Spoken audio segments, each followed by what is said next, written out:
fixed right. The city has become city of filthy, and lawlessness. This is direct result of ANC failure to govern. Failures of city. Maladministration, corruption, electricity outages, elaborate power cuts in vulnerable areas every day. Permanent potholes, lack of maintenance of city infrastructure, inaccurate billing for water and electricity. Every day on electricity supply from 5 to 9 p.m. How do they expect people to cook, especially after a long day from work? Lack of regular water supply. Water supply very poor. Water and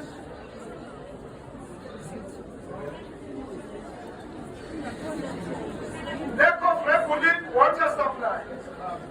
Water supply very poor. Water and unhealthy water which cause illnesses. Decay of heritage sites, dilapidated buildings in the city center, lack of bylaw enforcement in the city, no proper billing system, influx of illegal foreigners, illegal business ownership, mushroom of illegal shipments in Kitchener District, burden on residents and ratepayers.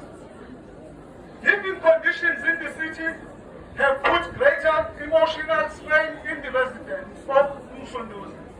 Residents are further punished by municipality with exorbitant electricity and water bills without receiving proper service delivery. All the failures of the ANC-led municipality have put a burden on the citizen of ratepayers. Today, on the 8th of May 2024, those are demand. Today, on the 8th of May 2024, we, the MK Party and the people of Pietermaritzburg are saying, enough is enough. Enough is enough. Enough is enough.